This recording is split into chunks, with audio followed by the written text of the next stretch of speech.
चीन ने ताइवान में फिर घुसपैठ की। चीन की दादागिरी को लेकर ताइवान ने जारी किया अलर्ट। चीन को हद में रखने के लिए अमेरिका ने अपनी फौज के खास यूनिट को ताइवान में तैनात किया है और चीन को समंदर में घेरने के लिए अमेरिका का एक्शन प्लान क्या है। इन सभी खबरों के लिए देखते हैं टॉप 9 वर्ल्ड बैटलग्राउंड। समंदर में चीन की घेरेबंदी के लिए अमेरिका अपनी नौसेना को और मजबूत करने में जुटा है। अमेरिकी नौसेना ने अपनी नेक्स्ट जनरेशन के करियर एयर विंग की योजना तैयार की है। नया career wing drone, stealth fighters और दूसरे युद्ध सामग्री को ले जा सकता है। हाल ही में चीन की नौसेना ने भी ऐसे ही 2 नए विमानों का खुलासा किया था। इसी को देख अमेरिका अपनी नौसेना को मजबूत कर रहा है। चीन ने एक बार फिर ताइवान में घुसपैठ की है। सोमवार को चीन के पनडुब्बी रोधी युद्धक विमान के साथ एक रिमोट इंटरफेस विमान और 10 लड़ाकू विमानों ने ताइवान के वायु सीमा में उड़ान भरी। इसमें एक चीनी विमान ताइवान के दक्षिण पूर्वी हिस्से तक पहुंच गया था। चीन का पनडुब्बी रोधी युद्धक विमान ने ताइवान के मुख्य द्वीप के दक्षिण में सीधे उड़ान भर ताइवान को धमकी दी।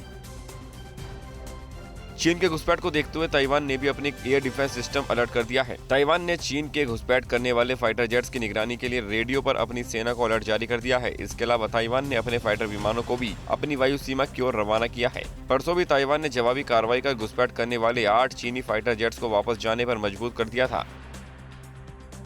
ताइवान को चीन की ओर संभावित हमले और उसकी घुसपैठ से बचने के लिए अमेरिकी सेना की एक विशेष टुकड़ी कुछ समय के लिए ताइवान के द्वीप पर तैनात रहेगी। इस तैनाती के दौरान अमेरिकी फौज ताइवान के सैनिकों को खास ट्रेनिंग भी देगी। ताइवान की सीमा के पास पहले से ही अमेरिकी फौज की मौजूदगी है। हाल ही में ताइवान के सेना प्रमुख अमेरिका के दौरे पर गए थे। इसी दौरे में अमेरिका के साथ ये डील हुई। रूस के राष्ट्रपति व्लादिमीर पुतिन ने रूस की सीमाओं के करीब नाटो देशों की सैन्य गतिविधियों के बीच देश की हवाई सुरक्षा को और मजबूत करने के निर्देश दिए हैं। अमेरिका और रूस के बीच ब्लैक सी में पहले भी तनातनी हो चुकी है। पुतिन ने सैन्य अधिकारियों और हथियार निर्माताओं के साथ एक बैठक में नाटो के अमेरिकी नेतृत्व वाले मिसाइल डिफेंस सिस्टम की तैनाती और ब्लैक सी में नाटो के विमानों की हलचल का भी जिक्र किया। अरब सागर में इजरायल, मिस्र और यूएई के साथ अमेरिकी युद्धाभ्यास से ईरान नाराज है। इस युद्धाभ्यास के जवाब में ईरान की वायुसेना भी वॉर एक्सरसाइज में जुटी है। ईरान के इस ड्रिल में फाइटर जेट्स के साथ semi heavy smart bomb, laser system, thermal और रडार गाइडेड मिसाइल, रॉकेट और बमों का टेस्ट जारी है। तालिबान के साथ लड़ाई में पंजशीर घाटी हार चुके नॉर्दर्न अलायंस के नेता अहमद मसूद एक बार फिर तालिबान से दो हाथ करने की तैयारी कर रहे हैं। रूस की ताज़ा न्यूज एजेंसी के मुताबिक पंजशीर के पूर्व डिप्टी गवर्नर कबीर वासिक ने दावा किया है कि ताजिकिस्तान में रह रहे अहमद मसूद नई रणनीति बनाने में जुटे हैं। दावा किया जा रहा है कि अहमद मसूद अपने इलाकों से मिलने अफगानिस्तान भी जाते रहते हैं। ईरान अफगान की सीमा पर दोनों देशों के हथियारबंद सुरक्षा प्रहार भिड़ गए।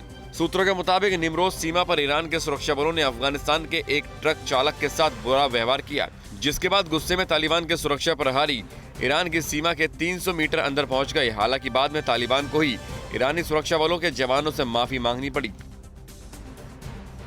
इजरायल के वेस्ट बैंक में यहूदियों के लिए 3000 से ज्यादा घर बनाने के फैसले से एक बार फिर इजरायल और फिलिस्तीन के बीच टकराव बढ़ने की आशंका है। इजरायल की सरकार ने कल अपने नियंत्रण वाले वेस्ट बैंक में करीब 1300 घरों को बनाने की मंजूरी दे दी है। यहाँ कई बार इजरायली सेना फिलिस्तीनी निर्माण को ध्वस्त कर चुकी है। वेस्ट बैंक के इस हिस्से पर फिलिस्तीन अपना दावा करता रहा है। परवाह देश की, सोमवार से शुक्रवार रात 10 बजे TV9 भारतवर्ष पर।